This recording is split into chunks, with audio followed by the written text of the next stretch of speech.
Ṣẹ̀kẹ̀rẹ̀ lọ bájò, ṣẹ̀kẹ̀rẹ̀ lọ bájò, olúwa mi ò dìde ojó The Ashen Forge. ṣẹ̀kẹ̀rẹ̀.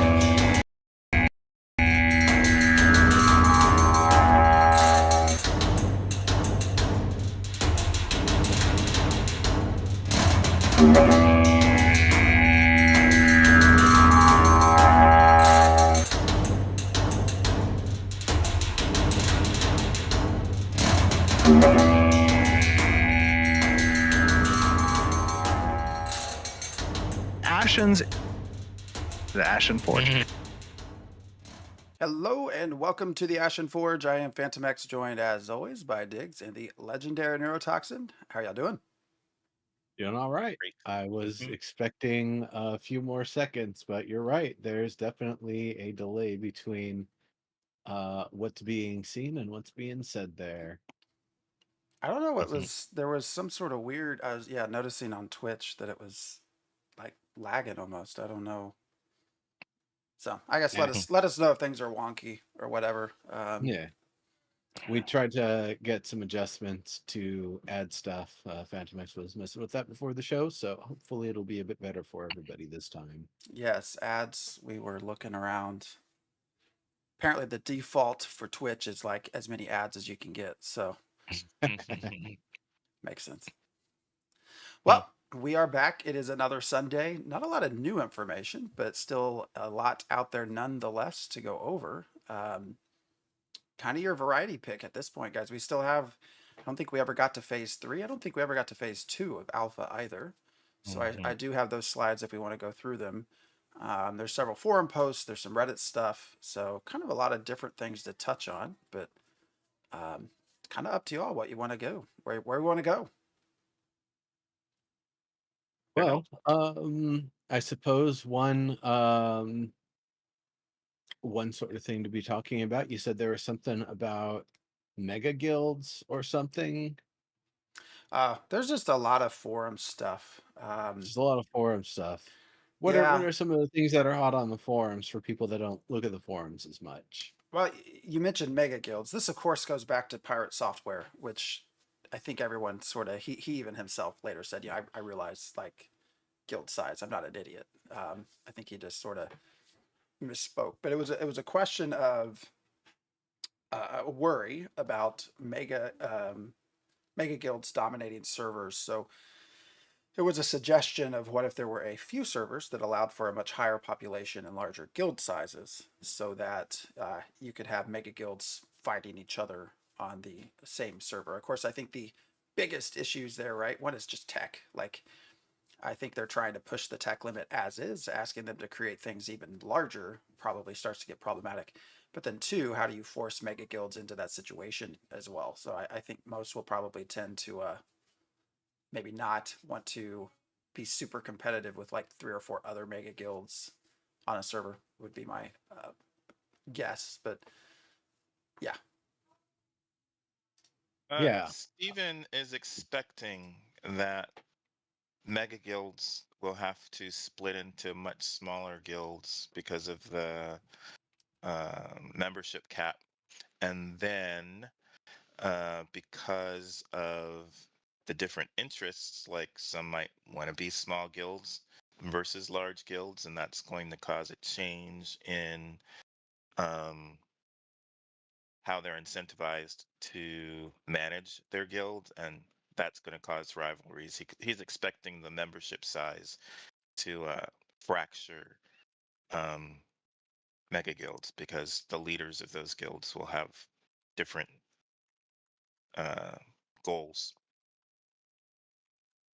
It's kind of like not like a curse, not a punishment, but something kind of in that sort of vein. The idea of people being used to having no guild limit, having your 3,000 person guild, and even if only 5% of people are showing up consistently, that's still more than enough to go and do some things.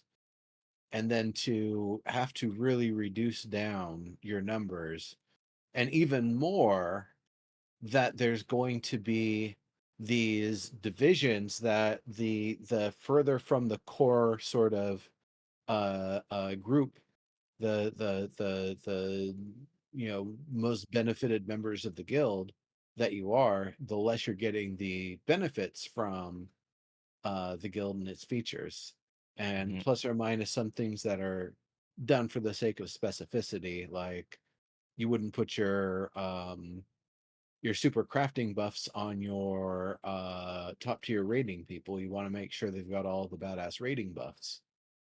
So there's definitely some friction that already exists for any big guild that thinks they're going to bring and establish and manage that whole guild on Ashes, because it's designed intentionally with many layers of divisions and separations that are forced. Mm.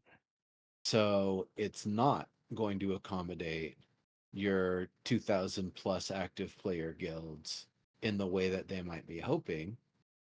And while that might create a friction point, they might also say, we don't care. We're just gonna go with it, and these are the people that are the leaders of the guilds, and these are the two alliances that we have to form.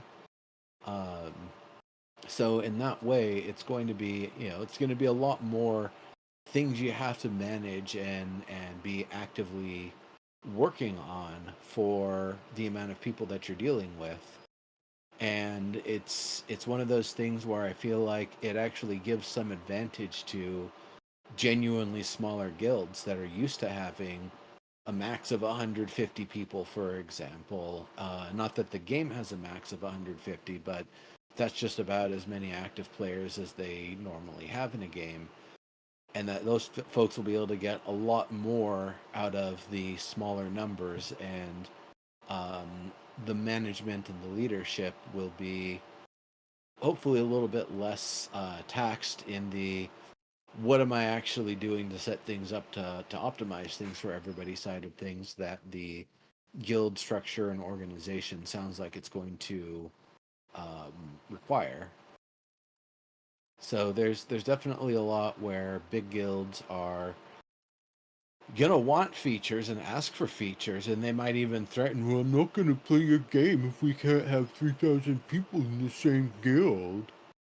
And it's like, you know what? If we did put 3,000 people in the same guild, they would get absolutely no bonuses. There would not be enough benefits to go around for all of the groups. You'd be sitting there going, man, I wish we made a bunch of smaller guilds. So, it's one of those things. The game is not for everybody, and if you plan to bring um, a university's population of students in numbers to a whole single game server to dominate it, well, you might be able to do that. You might be the only ones playing on that server,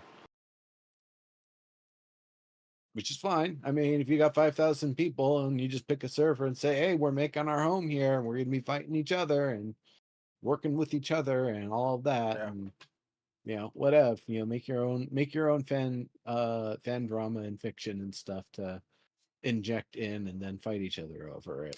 I would imagine there's more benefit to doing alliances anyways than just a single large guild. I mean, when you start talking about regional auction houses and certain materials being in some areas and not others, I would think it's much more beneficial to the large guild to actually have small garrisons kind of spread all over, even outside of the node, um, rather than just sort of centrally located. I think to be centrally located is probably not the best approach. Who knows? But I guess maybe if you had just sort of a certain mighty power that you could take down anybody that came through with a caravan, and if you were ideally located for that, then I guess could be see sequestering everybody. But for big guilds, especially ones that want to do crafting and not just out there stealing and selling, you're probably going to want to be everywhere.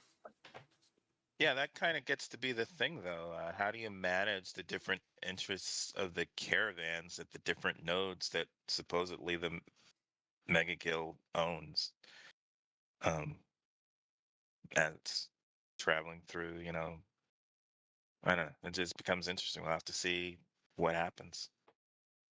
Yeah, I mean, if a mega guild would, I mean, is it easier for them to create a relationship with you to take on your goods, or is it easier for them just to kill you?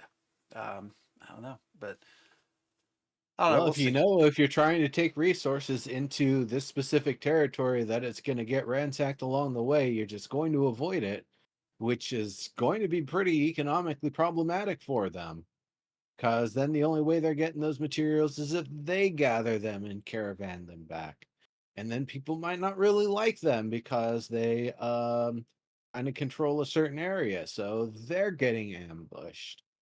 And so, it's there's a lot of ways it can play out to be really, really bad if you think you're just gonna, you know, tightly control all of your borders. Especially if you have a lot of citizens who are not actually a part of the guild. Like, how are you going to do that? Are you going to let them go through with their caravans, or are you going to knock down their caravans, even though it's bringing resources for the current mayoral commission that requires things from elsewhere? Again, is it easier just to kill them and turn in the commission yourself? Well, it becomes interesting too when the leader of the mega guild is like, "Yep, we got to siege you guys," and they're like, "What are you talking about? You have to siege us?" And they're like, "Yep, we decided it's better, so we're getting rid of your node." And you're like, "But we're in the same guild." But yeah, sorry. That's true. Oh yeah, no, that's right. We are in the same guild. So what we're gonna do, we're gonna wait a couple weeks before we launch this. We're not telling anybody else on the server. Start packing your stuff in caravans, taking them to the next highest city up the chain, because that one is not about to be sacked. And once you've taken all the good resources and all the trips and caravan rides that you need to, it'll be time for us to tear that damn thing down with brutal force. And you're just going to be like, hey, I've signed up as a defender, and we're having a little like flash mob dance party over in the corner while you guys go run roughshod over the objective. Yeah, that still doesn't mean that you want to lose the city that you built up or the town that you built up, you know. I mean, if you're doing it as a guild, that means it's part of a larger That's true. economic sort of thing. And so all of the territory is your territory, even if you may It's have not put just about effort. it's not just about economy, it's about the aesthetics. It's about, hey, we decided it looks better to have, you might have statues to people there and all kinds of statues to compliments, trophies and all kinds of stuff that, you can't put in the next place because Yep. that's not And the stuff again, that happened. not everybody who's a resident there is going to be a member of that guild. So Yeah. it's not going to Yeah. be a perfect plan, even if you want it to be. Yeah. I don't know. I mean, remember, Mr. New Taxio says people will be emotionally attached, kind of the aesthetics and what you're talking about and those sorts of things. hmm I don't know. I mean, do you expect the real sweaty mega guilds to really care about that? I don't think the leaders of the mega guild will care, but there could be those Yeah. you know those subsections. That's the thing, it's fractured into smaller things, and then you're like, hey, I really did put some time and effort into, you know especially if you're um OCD, but Yep. like I put this here and it's I just got it perfect, and now I'm can't have the stuff. But there's also stuff like that with if you have and this could be a reason that the mega guild decides to destroy the guild, is if those other people come in and they let's say it's a dwarf city. Well, I wouldn't say city, a dwarf town, I guess, a dwarf town. And when it pops to city, it becomes an elf city instead of a dwarf town, and the mega guild is a dwarf guild. So they're like, nope, we're tearing that down so that There's it also goes the back to being dwarf instead of elf. Or We you can't just have any elf cities in our guild. That our guild is, But I have to think there would be a lot of, or I would hope there would be a lot of sort of thought put in or discussion had around, if you do successfully siege about the node de-level, being destroyed, right? De-leveling down. it gets destroyed Yeah. multi-level. Well, yeah. I mean, back to the start. Like if there are, which Mhm. is always a curiosity to me, because if there's stuff you want in that node, then perhaps sieging it is not the best way to go about that, unless you want to just build it all back up and the exact same thing it was, if that's Again, even one of those guaranteed. things.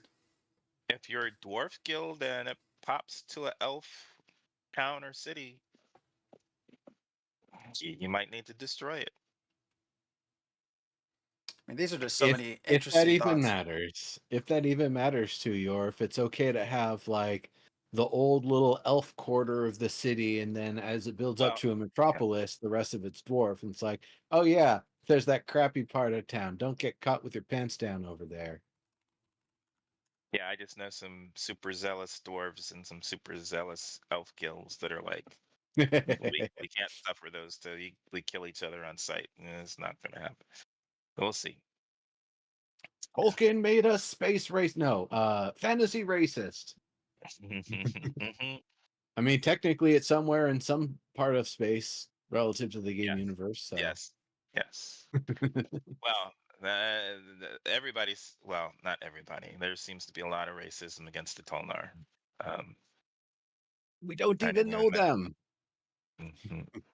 But I am super curious. There's so many of these little points of almost like sociological experiments of when people have the freedom to do this, which really has not existed to the extent that Ashes wants it to exist. Um, I'm really curious how things will play out, how people will behave. Um, is there an alternative to sieging? I really want your forge. I don't want to spend the resources that it's going to take to build my node up to hopefully get to a metropolis stage and to rebuild everything. So, what can I do? And I guess that starts to get into the sort of politicking and that sort of aspect of this game. Of is there a better path than just pure destruction? Um, Well, but that's always the thing that's fun is because people will say it's just a game, so it's fine to be racist. It's a game, so it's fine to kill everybody on sight. And what's the UO example again? I forget the details of it, where they're like, "Oh yeah, we're gonna do this um, interactions between these animals," and then they find out, oh no, they're just gonna massacre all the Yes, animals that are in there. they So that's thought not they even were gonna be going the to have ecology and wildlife and land management, and they thought that was a thing because they thought maybe that's how considerate players might play, and they didn't realize, no, when you come into a world all weak and low skill, what you're going to want to do is get stronger and improve your skills. And if the way to do that is that I got to kill and skin animals and make leather armor out of it, guess what I'm going to do? You know, Mhm. it's a bit different here. The reason why you have to destroy it is because the city siege system, that's the mechanic of it. Either it stands and lasts the battle, or it is destroyed because they were defeated. And that's, you only have two choices. You can't choose, hey, we have got you surrounded. We've gotten your siege stuff down. You may now surrender for a non destructive solution whereby we claim this area and we will now rebuild it. That does not exist. So, one of the reasons also why all of this is going to happen is because it's just straight up in the rules. That's how it works. That's how the game was designed, and that's, we're coming into it. At least I'm hoping players are coming into it understanding that's the reason why, in this game sometimes you wake up and you just have to choose violence, because that's the only systemic mechanic that allows you to do the things that you're trying to do. That's the way they want us to do it. That's literally what they're saying by yeah, using these mechanics and systems. We want you to knock that town down. All the resources sunk into building it up, gone. Now you got to build it up again with new resources in yeah, a new way, and and then see how big it gets. it is a resource sink for sure doing that as well. I Intentional, very always intentional, giant resource sink. I always find it fun when I find scenarios that turn me from a Care Bear to Yeah, I mean, I don't want to, but I got to kill it because that's what I got to do to get to my next thing. And the most recent time that happened was with Nightingale because I needed green dye. I needed green dye or whatever for my druid character, and the only way to get that was to get Grendel thread from the Grendels by killing them. And I was like, I mean, they don't attack me, so I prefer to leave them alone. But the only way I can get them the thread I need is to kill him. So I'm gonna kill him until I get the thread I need. And Terridan asked me, "Oh, how did you get that color?" And I was like, "Well, I had to kill the Grendels." And she's like, "Oh yeah, I don't attack things that don't attack me first." And I'm like, "I normally don't either, but I just RP that I negotiated with them. But you know, that's what I had to do to get the Now, color. That's the only way to get that color. So one of the things that's sorry." so funny to me about this story is that as you play on in the game, you do meet a friendly Grendel who you can actually trade and interact with peacefully, that it isn't just a I'm avoiding you, you're avoiding me sort of thing. And so Yeah, you can actually do it diplomatically, but you don't know that at first. You literally don't know that until you meet this entity, which is steps along in the story. So it's kind of funny to me that if you actually knew that that was a way you could get it and it was a delivered in a reasonable way, I get the feeling you would have tried to do the more like no, trade and diplomacy route. I befriended that one. I don't think he was providing me with Grendel thread though. I don't There's think I I was believe able to get the options. Maybe that yeah. it's been a I got little some bit, other but I'm stuff. pretty sure. Yeah.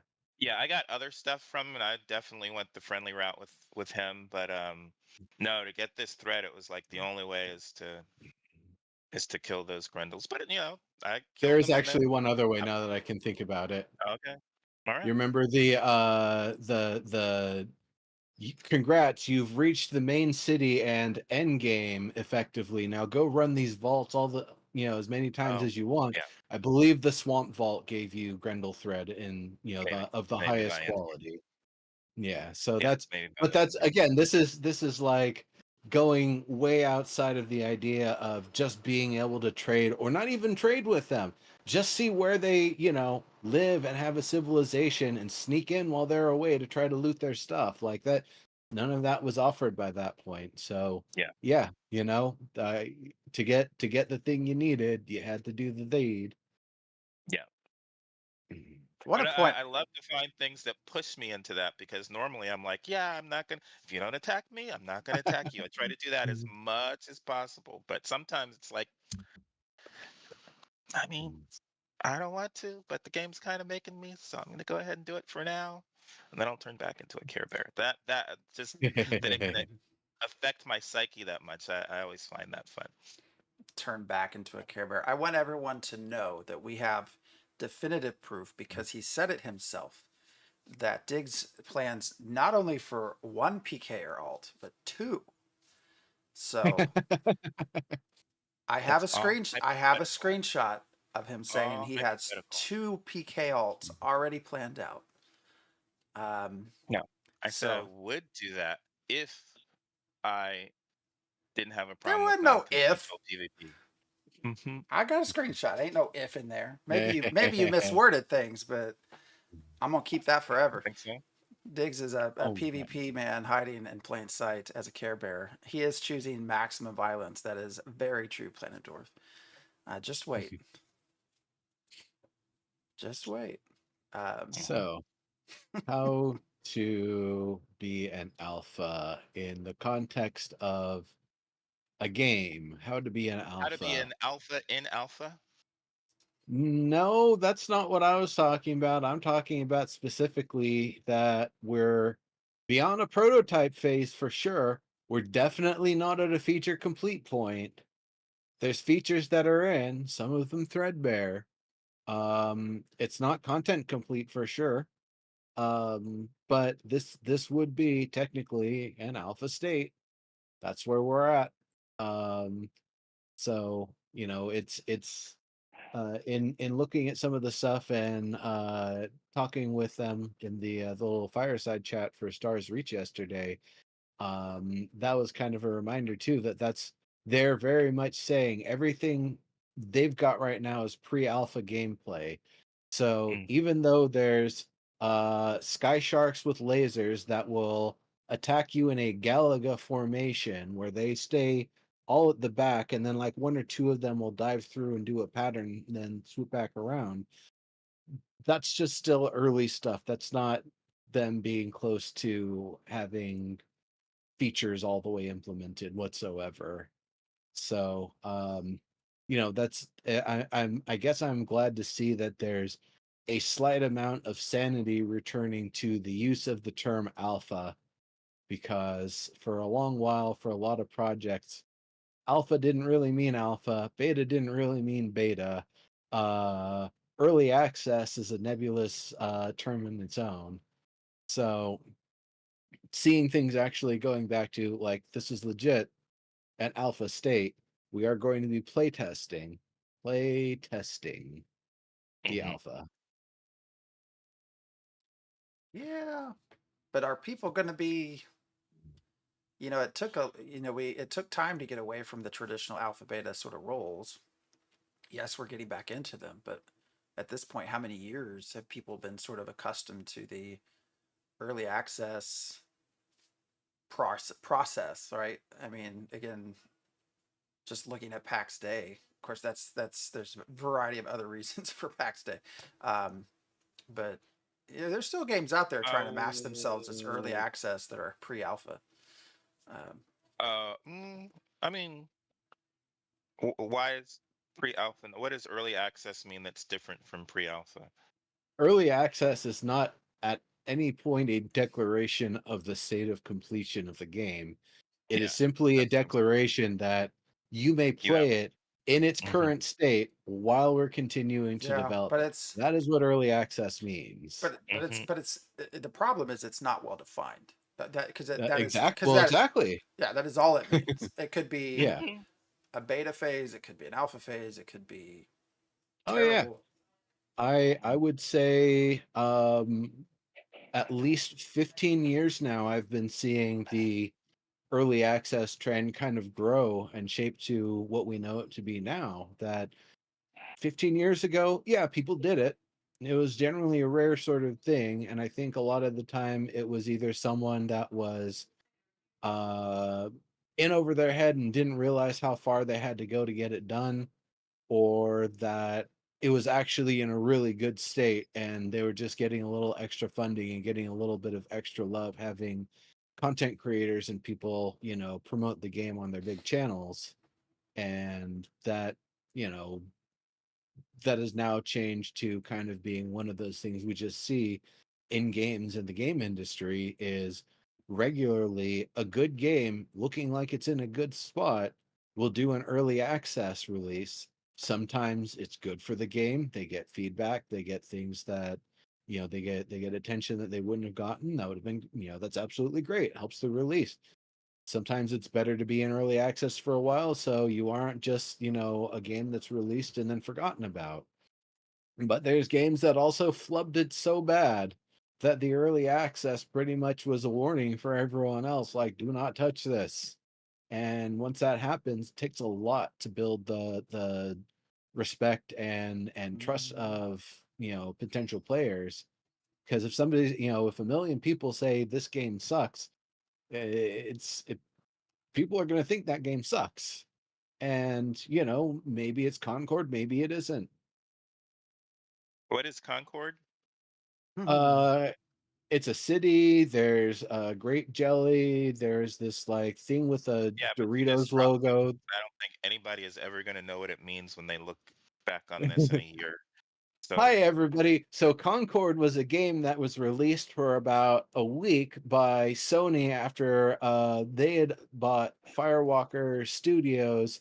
This game was in development for 7 of its 8 years of development before Sony bought them. And in the last year, somehow, even though they showed it at some big game conventions and they advertised the hell out of it on anybody playing on a PlayStation Network account, um, it just completely bombed, and people have their thoughts about why it happened, and there's a lot of reasons. And I'm not going to say anybody's one idea is necessarily wrong, but it isn't the only reason. Everybody's identified all the things, big, bad, and otherwise, that went wrong with it. And so that's when I say, when somebody says Concord and they're talking, late 2014, that's what we're talking about. Not the city, not the grapes, not a wine made from those grapes, um, not Flight of the. And in fact, that was one of the things I think hurt it. Like, I'll just give one of mine. There's too many things named Concord. When I think of Overwatch, what's the first context I had always thought about? Warhammer 40K. I'm in Overwatch. As soon as something's in my line of sight, I get to shoot first. And then that not copyrighted phrase was very easy to snatch up and be like, Overwatch. Everybody knows that word. That plays like shooter games. That's awesome. So it worked. I didn't, if I saw Overwatch trending, I would have at first thought it was a Warhammer 40K thing, and then seeing it's a first-person shooter, oh, cool, that looks like a pretty game. This Concord does not inspire in the same way. They could have literally called the game Dragons, and it would have done better. I think I first noticed this early access discrepancy with Sony Online Entertainment, first with Landmark and then with H1Z1, primarily because the Kickstarter, maybe Kickstarter is a problem too, because the Kickstarter offered, all of these packages and when you can get access, when you can get into alpha, when you can get into beta, um, and SOE tried to go along with the dates. We promised that you would be able to get into play during this date. And so this is the date the beta is coming up. So we're going to give access to beta. And I was like, but it's not a beta. They're like, well, but we named the package beta. So we're calling this access period beta. But I'm like, it's clearly not in a beta state. It's like a early alpha state. Well, but we're going by the name of the package. Like, okay. And then with H1Z1, when they released early access, they kept saying, "Hey, we released a game." And I was like, that's not released. That's like alpha. You're letting people into alpha, yes, but you're calling it a release. It's not really a release. I finally released a game, and it's like, you didn't release a game. It's you let people into alpha. Um, so that back, yeah, 2014, I guess, is when I first started becoming aware of this. Alpha is no longer really alpha, beta is no longer really beta. They're just letting people in because they paid for a package. It also makes me wonder if this is, I haven't really looked into it, but if this is something that exists across all like tech product service sort of industries, that are there alphas and betas and early accesses for, I don't know, let's say dating apps, banking apps, web browsers for your mobile device, stuff like that. It seems like it'd be a little dangerous to be a mobile user and like, wait, this web browser is only in a beta state, and you mean it's real chunky. I don't know if it's even a beta. Is it even secure? Is my phone getting hacked right now by trying it? Um, I feel like there's a sort of requirement to instill confidence in your uh, uh, the users who are going to be looking at your product by being as honest and forthcoming with what they're getting into. And yeah, they've been very well talking about what this is that we're getting into and that it is an alpha. But you're right. SOE, they seem like they were tied to marketing dates, and that's one hell of a burden to try to manage. Mhm, mhm.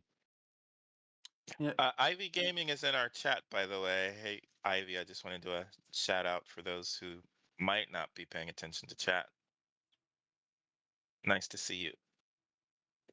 Yep, Yeah, yep. was Welcome. on RP Summit yesterday. Friends at the Golden Feather Tavern, Chibi and Vertec, doing their summits. As I actually had joined them for the Guild Summit, they had their RP Summit yesterday. Gosh, how long did they go for, Gary? I don't. It was like many hours. I feel like many hours. I lurked through a lot of it, but they always put on 5 hours. That's what I thought. Wow. Um, Yeah, I was in an art gallery that amount of time yesterday, I think at the Mhm, same time. yeah. No, I mean with the guild one, they actually even did 2 sessions. So I mean, there are some absolutely wonderful community members. Do a lot for the community. So I don't know if they watch us or not, but we appreciate you. So mhm, mhm. and I'm sure it'll be on YouTube. So you can go to their YouTube channel and see Ivy and everyone else going through the RP. I want to touch on something because this, we're talking about sort of what it is to be an alpha. This was another forum post that I had pulled up for us to potentially discuss. And it was the title is Concerns about Marketing and Open Development Approach. This is really largely aimed at the idea of an alpha state game. So the title is kind of, I mean, it fits, but it's not so much about open development as at least it reads to me more about Alpha 2. Essentially, the OP is saying that there are concerns about marketing in that, and we've kind of talked about this before. And this is why I'm bringing it up because it almost echoed what I have mentioned, that the streams that they have shown for many years now have been fairly polished, and for people on the outside looking in that maybe only have YouTube to really go by, that don't really join other forums or discords and stuff like that, they're going to see this polished form of Ashes and expect that. And so it was sort of a post on this sort of marketing concern. On one hand, you have Steven saying, "Don't buy this. It's true alpha. It's not a finished game. If you don't want to test, don't buy it. But wait." And then on the other, they're trying to clearly sell more keys and make money, and so it's sort of two competing sides of this coin here. And they go on to talk about that some of it is related to open development, which we've also talked about, with the path forward, as they put it, being that they feel that there should be clearer communication. um, that seems to be a theme with at times, that there should be clearer communication. I will say I agree that in the last, if you go 6 months back, and between Alpha One and say 6 months ago, it was all out of polished games, really gameplay, and I think it was intended to be that way because they wanted people to see this grand vision of what they were doing. Um, and we've talked about this, or I've talked about this, that I feel like as we've gotten to about 6 months ago, as we got closer to Alpha 2, you start seeing Steven on stream say bug more often, say, "Oh, this is a bug. There's a bug." They start showing visual bugs. So I don't know that communication at this point is an issue, but I do feel like things have been set up for people might, you know, have different expectations than what they get, but we'll see. Well, Yeah, I mean, it's the curation of the content, how much they're able to show things that work without showing things that don't work. And we also have no idea how much of that's an illusion. I always say, whenever you see a demo for a game, it likely isn't that they just hopped right in, cranked out a build, and started rolling with it, that they had to batten down the hatches, tie up all the loose ends, get everything nice and tidy so the thing they're demonstrating is clean, just as you would do for a convention and a demo that you're letting people play there. But then afterwards, you have to go back through, you got to pull up all the nails and get all the glue off and get back to building the thing that you were building. And I have no idea to the extent that they've been doing that and had to do that. But if that's something that they're trying to do less of and try to just keep things going in the environment as it is, that might be the difference. That might be the change, that they aren't trying to make this very tidy, neutralized environment where they can show off one or two features, but instead are maybe a little bit more okay with the thing that I had originally said, cutting a build from, you know, where the state of the game is right here and now, throwing 40 people in it and doing a raid boss demo, and it's going to come with the hitches and the issues um that are going to come with it. uh there's things, you know, perhaps that we don't even notice, that you got to watch it a bunch of times, like you watch the clouds in the background of this video I've had up for probably too long, and you'll see like every now and then it just like snaps. I'm not sure if those were video edits because they don't want to show certain parts of the UI, or if that's it just like changing because it's not actually doing the daytime stuff correctly in that video. So that's I guess one of the other concerns I have is how much up to this point have they had to stop work to make something functional just for the demo and then undo that stuff, or even worse, not undo the stuff and then just start, you know, accruing tech debt as a result. That's the one that would make me kind of sad, because you know, then they're giving themselves extra work they didn't even need, and just so they could show us more demos.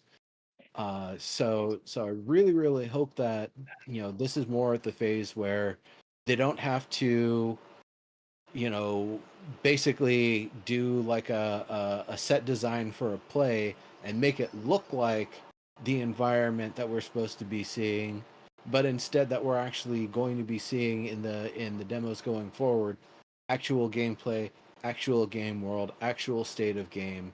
And if it's going to have some issues to it, then it's going to have some issues, and it's better to be forthcoming that that's an issue, we know about it, we're going to do something about it, instead of not saying anything about it, letting it through, or just having edits here and there where, you know, something happened and they just don't want to acknowledge it, but there's constantly cuts because of it, or, you know, whatever that might result in. um are the other devs under NDA? Who are the other devs, Ivy? What do you mean the other devs? Like, I think everybody at the studio is technically under NDA. Steven's just the one that HR will not do anything about. You know, it's like presidential immunity. If I say something that's in the game, it's okay because I'm the CEO. You know, that sort of, it's one of those, instead if he says something that isn't supposed to go out, then it's more like, that's where you'll maybe see a surprised face on Maggie's look, on her face, and like maybe she'll type something real quick and it's like, dude, ixnay on the eat your fay. Yeah. But no, I was I gonna think say they that. also do a lot to discuss what they're going to talk about, so they try not to do too much of that. I mean, in terms of open development, Stephen, especially in the early days before Margaret, um, you know, he was hoping to be, because he's a gamer and still a gamer first, and learning, you know, the ropes of game development and production, especially, and marketing. He doesn't really know that much about for the gaming industry itself. So he would try and leak stuff and try and be as open as possible. And then, you know, some things would, um, you know, hit him in the foot. And then once Margaret was on, she would school him about, yeah, you probably don't want to be quite that open, because this is going to be the reaction and you're not going to be ready for the reaction and they're going to eat you alive. um you know, missing dates, or, you know, that didn't happen exactly the way you said, and they're going to say you promised even though you didn't technically promise. um so there's kind of a push and pull between, you know, Margaret saying, yeah, this is what we should do for marketing from a marketing standpoint, and Steven slowly becoming on board with that. And also, you know, Steven would sometimes like to give leaks, and then sometimes Steven is a perfectionist and he wants to wait until things are solid or seem solid or look great. Um, and I would say, yeah, I think especially since the demo part where they're actually showing gameplay footage is going to be on YouTube, and people could just stumble upon that and not understand that this is alpha, even though he's going to start by saying it's alpha. It's there, and if you just stumble upon it, you probably shouldn't be showing them tons of bugs. So, um, you know, but I think we're getting. I like the idea that we're being shown things month to month. We are able to see some progress month to month. I do think once we get in the game, yeah, it might not be as polished as it seems in the demos. They won't be able to edit out the bad stuff or the mistakes, or they're trying to make things look smooth. Um, but yeah, I liked earlier the first, I guess the first 4 years. It seemed like I was able to play some version of the game at least once per year. So I just like the fact that we're able to jump back in and take a look around and see what it feels like. Um, I don't care how polished it is. Although, again, there's some stuff that I was expecting to see in Alpha 2, especially given 3 years between Alpha 1 and Alpha 2. I was expecting to see some augments by now. I was expecting that the first 8 races would all be in by now. I was expecting that, uh, yeah, well, secondary archetypes. So, um, I was expecting that all 8 primary archetypes would be in some fashion after 7 years when you're supposed to release in 3. Um, and not that I'm expecting them all to be perfect or great or whatever, but um, I was expecting that to be the demarcation between Alpha 1 and Alpha 2 is that those things are in. Not expecting them all in for Alpha 1, but I was expecting all of those things in for Alpha 2. But that's not where we're at. So, you get what you get. It's okay.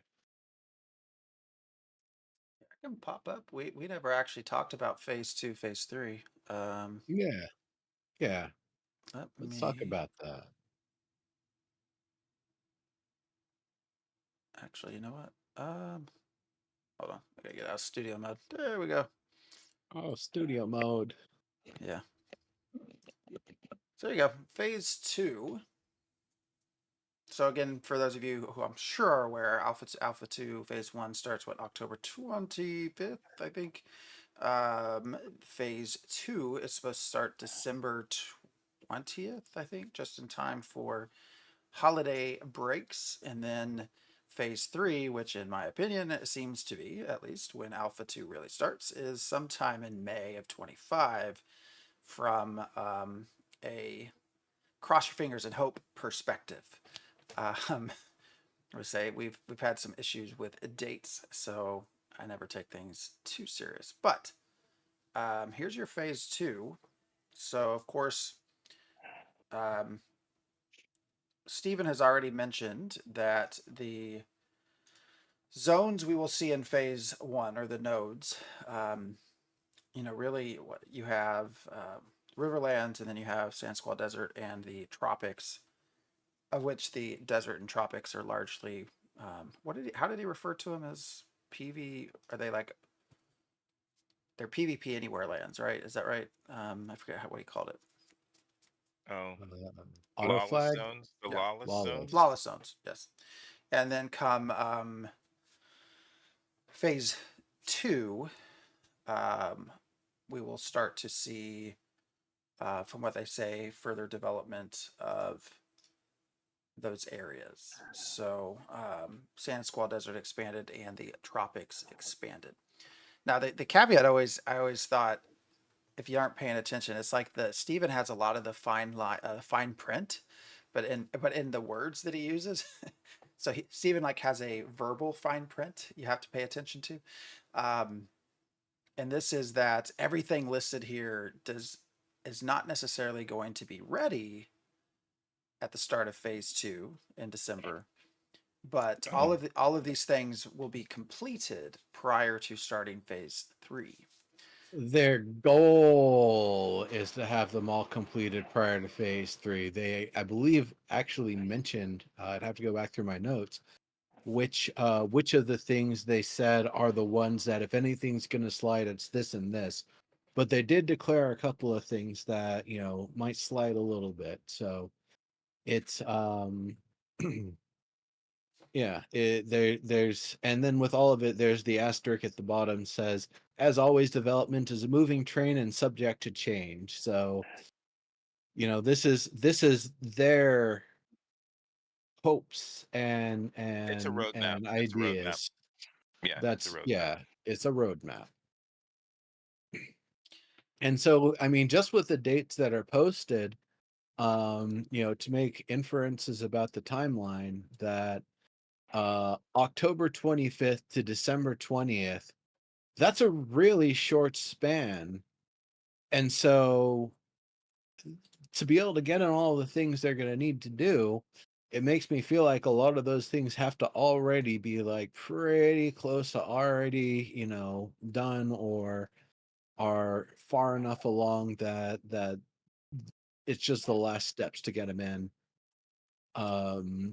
Just and there's a lot in phase 1 that by the end of phase 1, the 55 square kilometers of western, eastern, Alan Riverland, Sandswell Desert, uh, Vandegar Tropics, 36 points of interest, day-night cycle, 4 seasons, and all of the things that would come with the seasons, I would hope.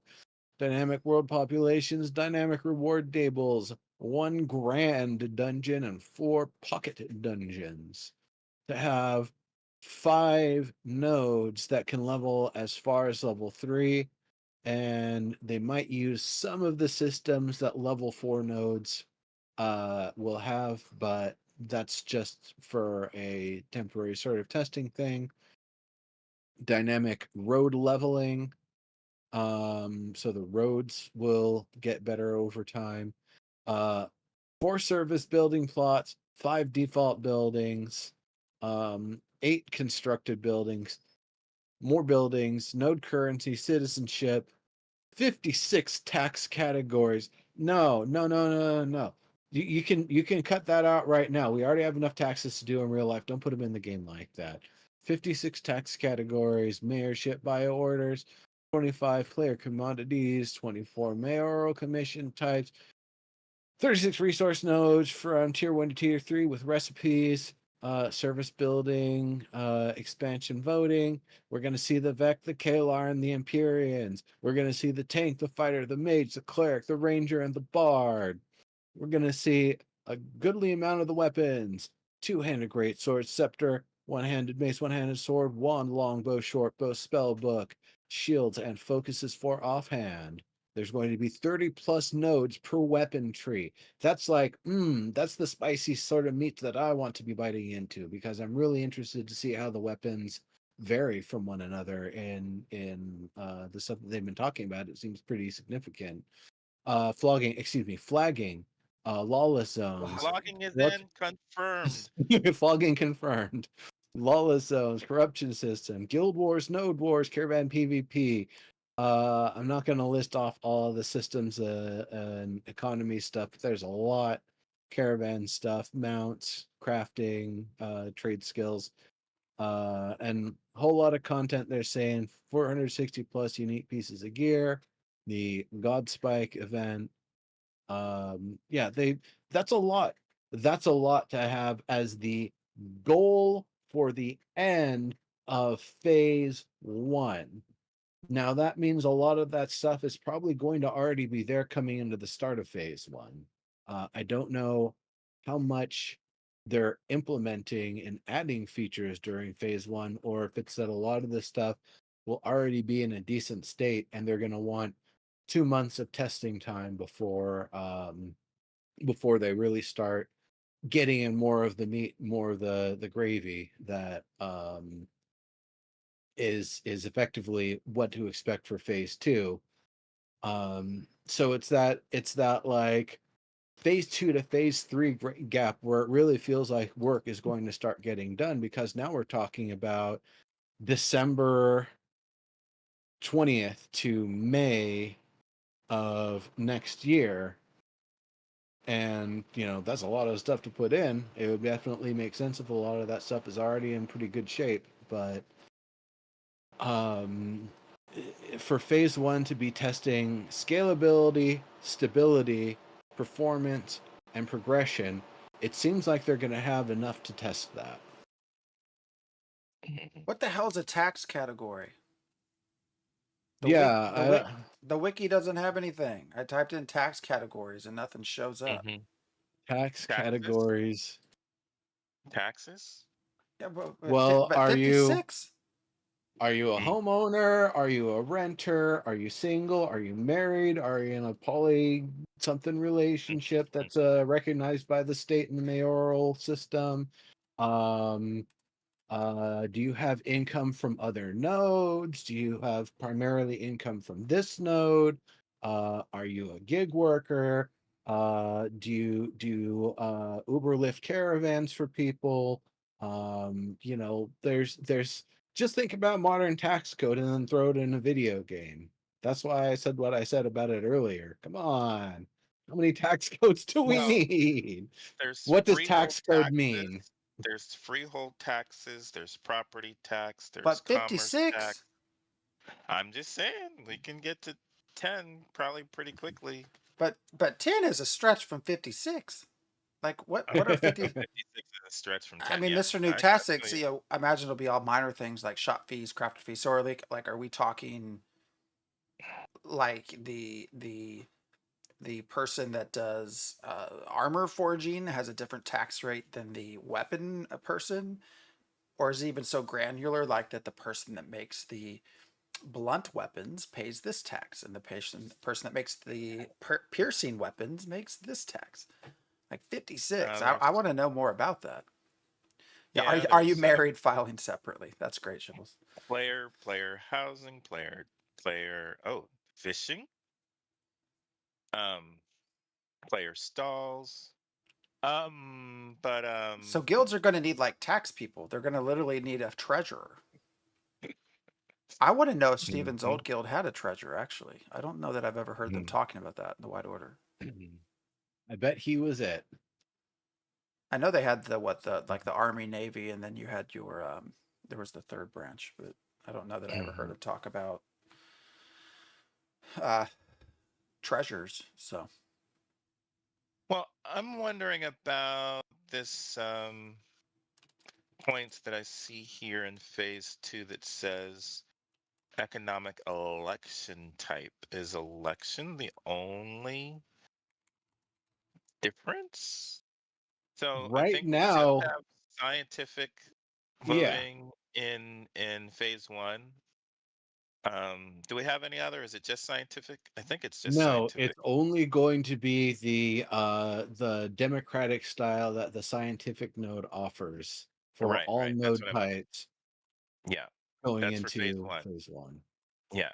And then phase two offers the election type and then nothing else about nodes. I mean, I don't know. That's just, you know, nothing else specifically about the economic node. Like what happens with the superpower? We won't get that far Mhm. because it's only going up to stage 4. It's going to go up to stage 3, but we'll have No, some. no, phase 2. It says Oh, sorry, phase 2. Yes, yes, yes. 4 Phase levels for 2. nodes. I guess that's stage Yes, 4. that will Yeah. get us to stage 4. And then some of the other integration, the interconnectivity, I should say, will start to come through this the vassalship and the node sieging, node death, additional mayoral commissions, relics, freeholds. Yeah, that's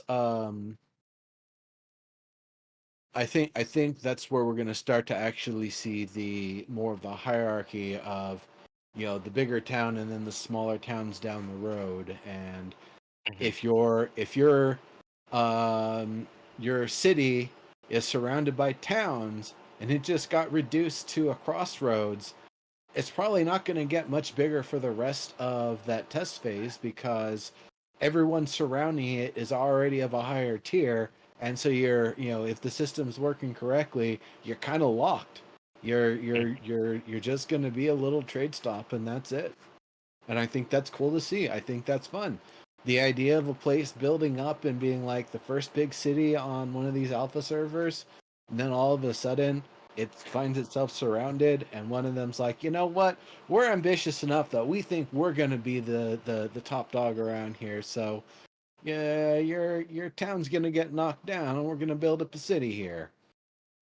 Or your city is gonna get knocked down, and our town will become the city. That will be interesting to see how that all works out.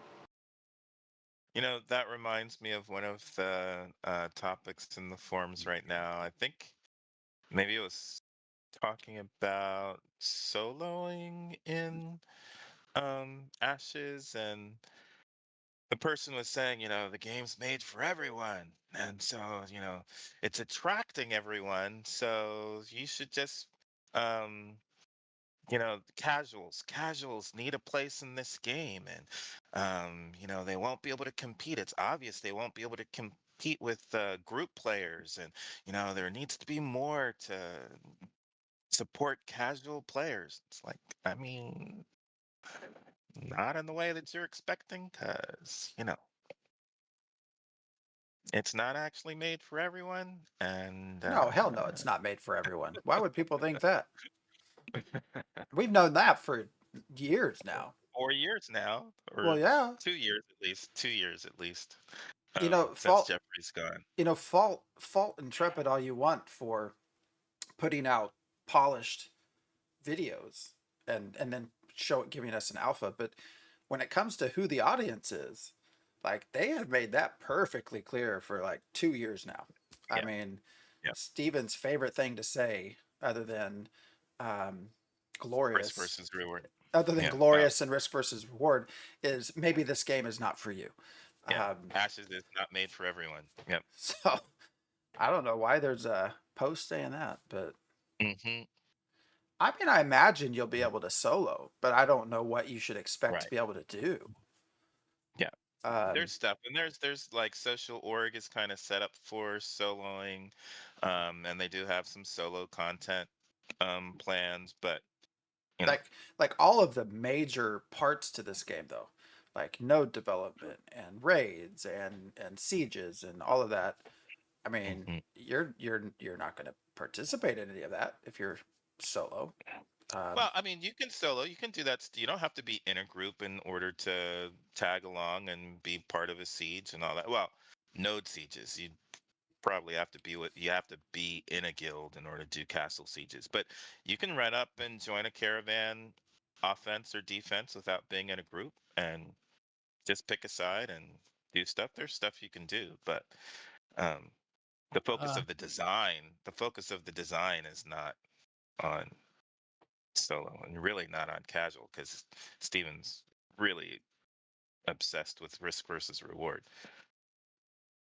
I mean, I don't even know if you actually have to be in a guild to participate in sieging a castle. It's just that when you're there trying to channel the ding dong at the end, you should expect that someone's going to knock you off pretty quickly because you're not the guy.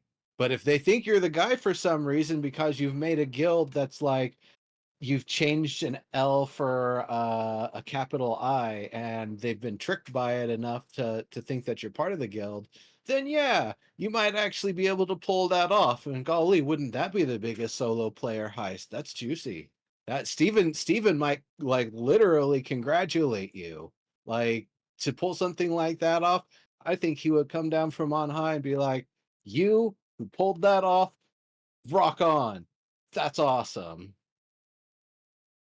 Will someone Yeah. actually pull it off? I don't know. I mean, I'm the sort of person that would, one off a guild name to be like the Zerg Guild, so that way people don't mess with me, and I can be like, "Oh yeah, give me the goods. It's fine, bro. I'm one of y'all." Yeah, it's There's guilds just a problem participate in with my username. That's why it's not showing up in the guild roster. guilds participate in castle sieges in an effort to capture and occupy one of the 5 guild castles. So, Yes. um, I So think if you you're a can't guild of occupy one, maybe. Yeah. king of my own castle. Boy, is it Mm, lonely. There's a lot of dust building up. I'm yeah. hungry. Someone The gonna the cook something? I other guess I gotta.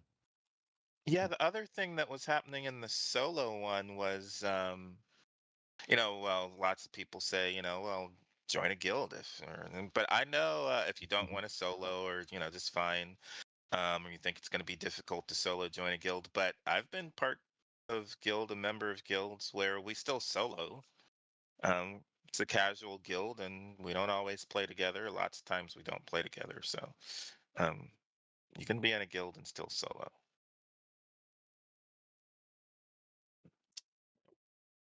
Yeah.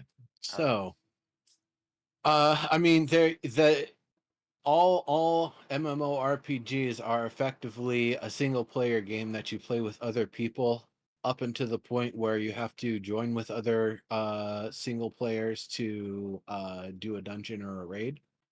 So, No, because single that's player, it's not single player because you always see other players running around and you can see what they're doing, and you can't do that in in a single player game. That was the only detractor of KOA Reckoning is that you couldn't see what other players are doing.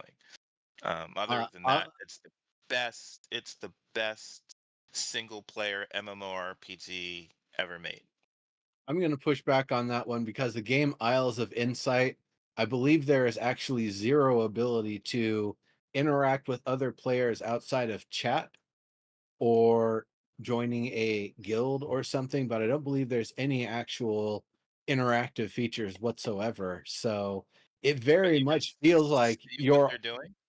you can see what they're doing, but if they solved that puzzle in front of you, you can't solve it because it was just solved. And so you have to wait for it to refresh and it'll be different. I don't know that I care. I can see what other players are doing. If I can see what other players are doing, it's not a single player game. Actually, you can't see some of the things like when they're doing the tile games, you can't actually see that because then you would just see the solutions and they make Mm. them harder over time. But it very much is a game where you're a fantasy person in a fantasy realm, unlocking fantasy puzzles, and there's a bunch of other people doing the exact same thing, and their persistence and presence in the world is by and large irrelevant to the majority of your gameplay experience.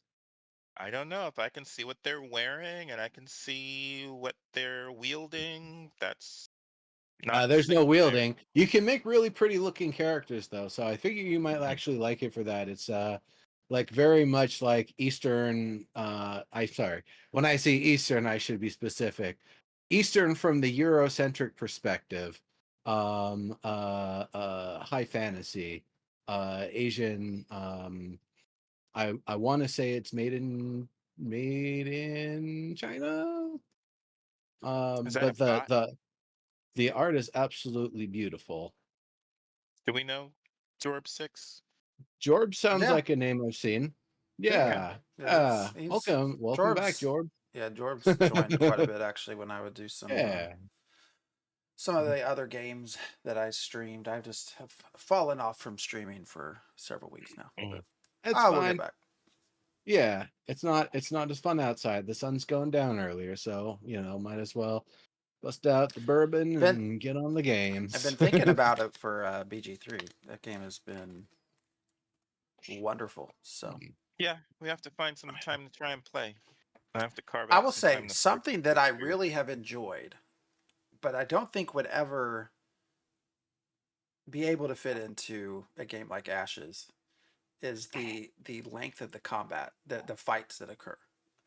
There's just something about running into an area and then all of a sudden you're in an encounter with 5 or 6 mobs, and you literally spend 25 minutes, like just in this battle, trying to, where am I going to position? What am I going to, do I use a spell here? Do I just swing at him with whatever weapon I have? Do I use an item? Do I pick up a rock and throw it? Like there's just, it's been a very refreshing way to play. I don't think there's any way to actually integrate that into a MMORPG, but not in any way good. But it's been fun. Yeah. So We need more AI. It'll come. AI, yes. Well-designed generative algorithms that act and behave like entities that we would want to be interacting with. Yeah, even Yes. story bricks would be better if we can get there. It would be nice. I mean, the tag system from Revival is there if they want it. They've literally got the masterminds. They can do it if they want. And they may get there to some point, we'll see. Still time and development here. So there's the one in Europe, Jorb. I believe there's one in California. There's the one in Ontario where Digital Extremes is at. There's a few Londons. For some reason, I think there's one in Brazil, but I could be mistaken. Yeah, London's all over the place. It's a very popular name, Um, yeah. tax code. Now I just want to be like, I don't even know who I would ask. Like, is that like a Dr. Bucky sort of thing? Is he like also the tax man, or like who's the one behind that system, I wonder? Yeah, I mean, No. I'm incredibly curious now. One, because it's such a high number, and two, because there's literally nothing on the wiki about it. Yeah. I mean, they mention, if you go to, there's no taxes for sure, and they talk about global tax rate and the treasury and tax overrides. I think what is it, artisanship, commerce, but that's like five things. Like 56. Like what in the hell's going on? I want to know what it is. Uh I don't even think there's 56 tax mentions in the song The Tax Man by the Beatles. But that was starting to come in my head here. I was like, okay, you can tax the streets. If you try to run, they'll tax your feet. Yeah, there's all the different ways they can tax you. But I also wonder if tax is explicitly tax, or if they're talking about all taxes, fees, and incurred expenditures to get something done outside of the amount you're intending to or hoping to pay. It's weird. There might be social organization taxes. There might be naval taxes. I wonder if religions get They're tax free, a man. You know that. freebie. Tax exempt Mm-hmm. would make sense. Maybe this would be a great question for Steven. And I hear there's potentially some shows out there that have been asking for people to give them questions that they could theoretically ask Steven. I think I've seen that a couple of places. Mm-hmm. The Golden Feather and Jamie's channel. Mm-hmm. People might want to post questions here or in our Discord. I'm just saying, if you're curious. Mm-hmm. So, gonna be a crazy October. All right. Well, we're sitting towards the back end of this. What else is there? I do want to talk a little bit, and I feel like this is probably, well, I want to know your opinion. I feel like we've I know Diggs talked about this quite a bit, I think. Flanker, who is a wonderful content creator, put a video together in a forum thread about a concern. Well, he says, must dodge this bullet. And essentially, I think he was making the argument that the leveling speed for Ashes of Creation is potentially too short. At 225 hours. Right. That to get to max level, 225 hours, he worried would be too short. And propose some reasons for that, some ways to get around that. Um, I don't know. I feel like it's a little bit fast to say whether something's too slow or too fast. Well, I didn't mean to use those words, but it's a little early, I should say. Um, Exactly. Mr. Numtastic says 225 hours is longer than most games. Yep. it is. Yeah. Um, my thing with this is if you're going to make this process long, like you need to have stuff to do, right? Mhm. Ashes worked, or not Ashes. EverQuest worked because one of the things they did is really at every level from like 2025 on, there were raids and there was just stuff to do. You didn't have to get to max level before you could join a raid or go do something like that. So there were just a variety of things to do, which I don't think a lot of Well, games have right now.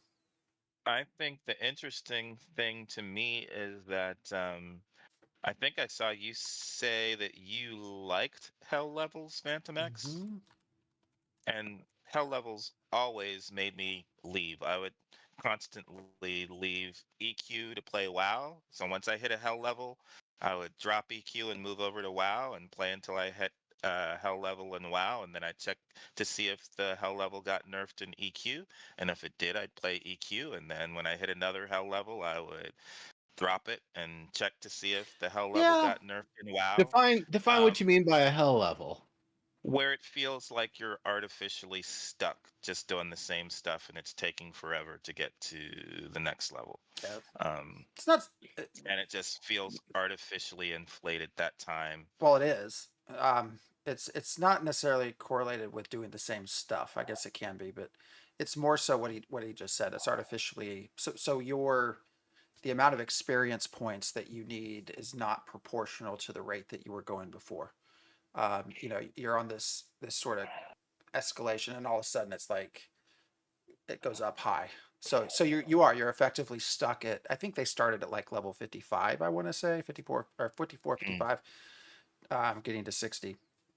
And so it's maybe like, and I don't know that this is entirely accurate, but like mm, level 54 maybe actually took 2 levels to get to level 55. Like you mhm, effectively should be at 56, but you're only at 55. mhm, And so they entered that in a couple of ways, and that was an effective way of kind of keeping the pace down. Now you of course had people that, my argument here also is if you, and I done some math to this, is like if you, okay, let's say you stretch out the length of time, you're kind of more from a really good perspective. You're actually hurting your casual players much more than you're hurting your hardcore players. Your hardcore player might go from 20 days to 30 days that it takes them to get max level, but then you look at your casuals and all of a sudden, whereas your hardcore took 10 extra days, the casuals is like 60 extra days. Um, is a downside to that, but so even hell levels didn't really fix that, but it at least made things slow down. Now I will say hell levels in EverQuest, typically at level 50, 455, you could start raiding. Um, the big which I raids, don't do. yeah, the big raids, right? So Mhm. so you even though you're entering a hell level phase, you actually kind of were in this. You could still go do things with your friends. So Which rating is not something that I'm interested in doing. And that's the thing. So for me, like even with World of Warcraft, yeah. So some of this is, prior to. So I think for Cataclysm, it was fine. I'm trying to think of when I actually finally hit max level really in these games. I don't know when because I didn't care about max levels so much. I was leveling and doing stuff and doing new stuff. And I don't think trying to think of when I first hit max level in an MMORPG, but I think it was probably 2010. Um, so for me, it's really about because for me, I play RPGs to um, have the hero's journey. Um, I'm trying to become Gandalf. Um, and after I become Gandalf, I want a whole bunch of stuff questing to still be around for me to do. So I leave because the quests dry out. Actually leave after I get to the Gandalf stage for several. And then after that, I don't need to know that I need to be more powerful than Gandalf vertically. Might want some other stuff horizontally, but I just want stuff to do. Um, so for me, the issue is being on the hero's journey and realizing, yeah, it's taking way too long for me to get to my next power that's gonna, you know, cause me to do something cool as Gandalf. Um, and if that takes too long, I'm just gonna drop that game and go play something else that is not so tedious. And it's not even boring. It's that my point is specifically when within the class progression um, path, I need to be moving along at a reasonable pace. And if it feels like it's not a reasonable pace, I'm gonna drop that game and do something that's more fun. But the great thing about Ashes is that I don't know why it matters that it takes 225 hours because there's plenty of other stuff for you to do. There's many other progression paths. And if you want it to take 450 hours for you to get to max level, there's other stuff that you could be doing, from doing social org stuff or religion stuff or trying to do naval progression or racial progression. There's all artisan progression. If you want it to take 450 hours before you get to max adventurer level, you can do that.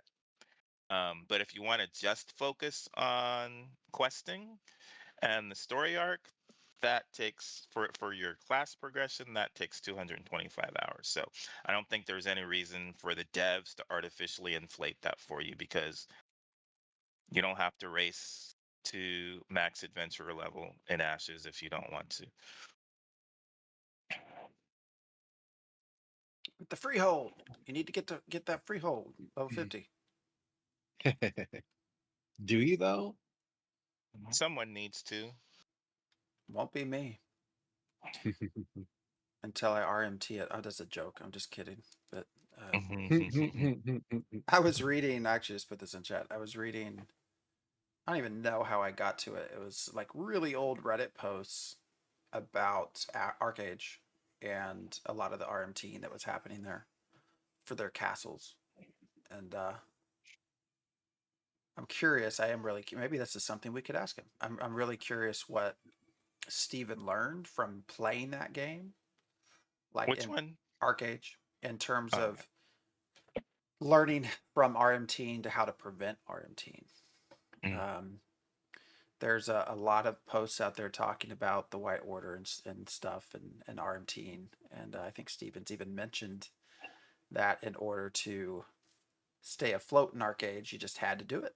Um, and I think mm, he's admitted that somewhere. But mm, so I'm just curious what he's learned. Like, is there even a way?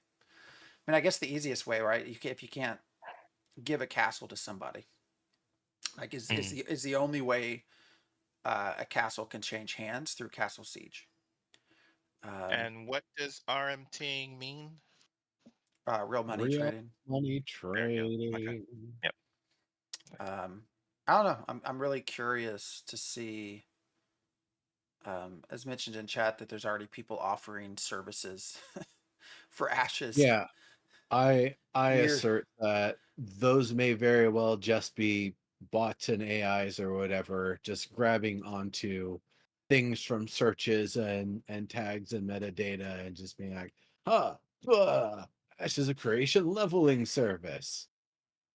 I mean, imagine there will be carries, and I mean, imagine you'll get people that do well enough that you just I don't know, you buy a spot in their raid and you don't do anything, and that's that. You get whatever you get out of it. Um, Mm. I don't know how you combat those sorts of things, right? Like, how do you? What can you even put in place to prevent people from doing that? Obviously, you can monitor accounts and You make do sure. you make the transaction, you have them reveal all the names of the characters that are involved, and then you mass ban them. But I mean, how do you? But I guess my question is, how do you detect that, right?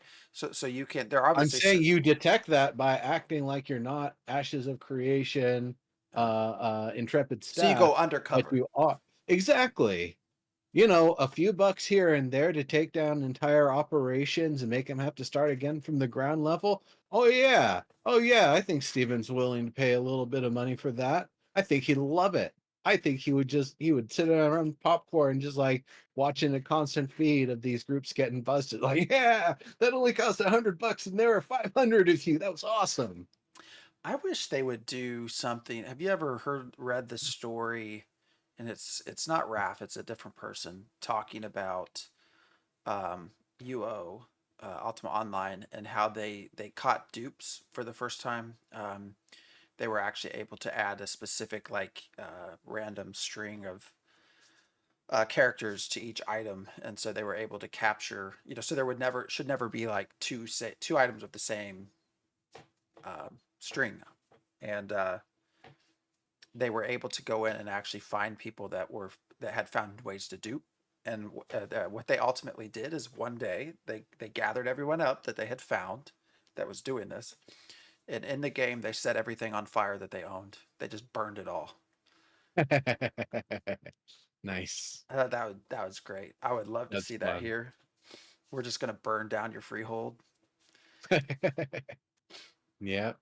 Well, I mean, if you kick out a group of players that own property, then I would imagine it's going to start going derelict as the system does its thing. Or actually, I really like that if you take action against players who have property that's somewhere in the world, maybe not in a city, but like a freehold, it suddenly becomes a enemy POI for a moment, and you have to go through and kill the zombie ghosts of the former guild or people who were banned or whatever to liberate the land again.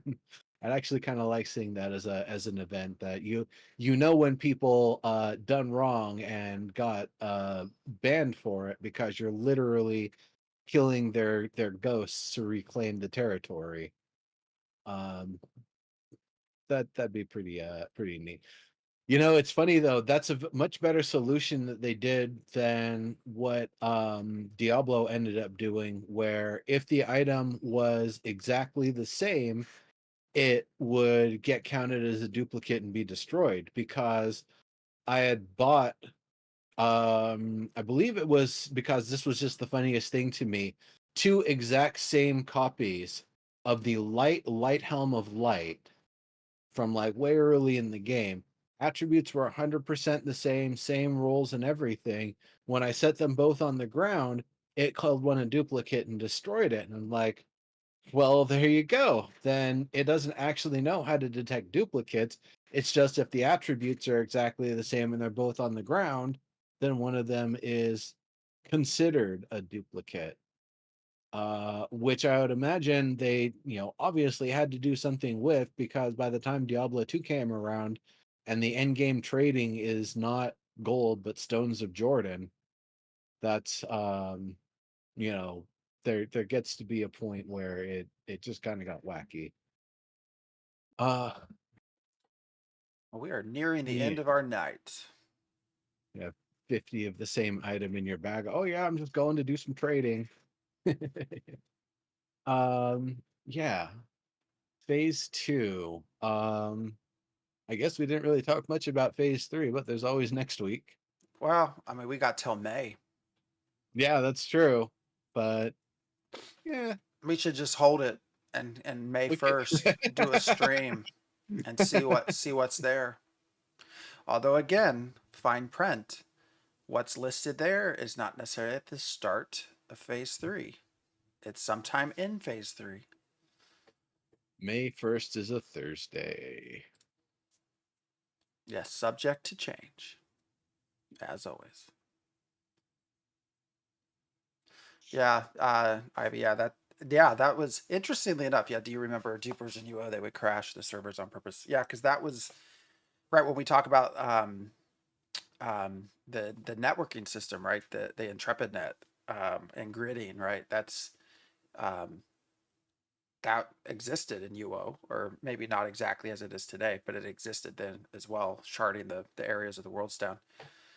And yeah, it was those lines between the gridded areas where they started to learn if you lagged enough or you did something a specific way crossing that line, it would dupe the items.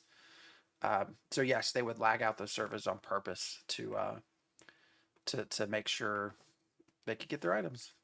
There's some fascinating UO stories. There really are. There's a whole lot of literature out there if you can find it. Raf has a lot of stuff. There's some other stuff too about everything they learned. Um, really, I feel like maybe we're re-entering a new age now with Ashes, but when you look back at what was being done in the very early days with like UO and EverQuest and some of these other big games that were around down there, they had like really grand ideas at the time, and I feel like we've for the last 20 years kind of hit just a regular recurrent pattern without any big thoughts coming forward like that existed back in the 90s. So hopefully that's Stephen kind of pushing that forward. But I also sometimes feel like maybe we're trying to do too much. I do think you can also try to change things too much too fast with one game. Uh, Landmark was EverQuest was a great example. EverQuest Next was a great example of that. I think they had far too many big grand schemes and ideas. Whereas if they had probably picked out just one or two, things might have been different. Um, so I wish I could have said the same of Chronicles of Illyria, but it seemed like there are maybe some deeper issues going on that prevented that one. But that was a game that was similarly trying to do a lot of really ambitious stuff with a lot of ambitious systems. And there's a lot of tech to implement with that. And it was taking a hell of a long time. mm-hmm. And then also the things where they changed their code base and like game engines a few times.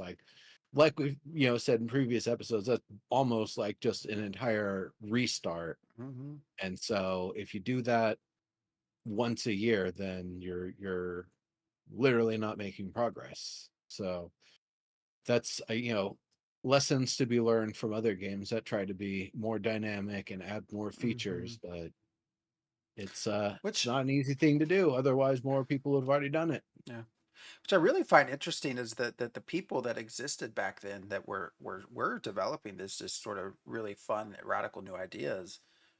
A lot of them have come back and tried to make games. Again, um, um, they've not done really well. It's super interesting. And when you look at it, you look at Crowfall, you look at Soda. I mean, they really did try to do things different. Like they tried to implement new grand ideas again of just different ways of doing it. And it just didn't work out, which is very interesting. The one that will always be the heartbreaking story to me is learning how Rift could have been could have been as dynamic as what we were hoping for with EverQuest Next and what we're hoping to see with Ashes of Creation. But instead of utilizing the tech that was built to its fullest, a producer happened to see one demo and be like, that's the whole game right there. The Rift. The Rift was literally one example of what the system was able to do.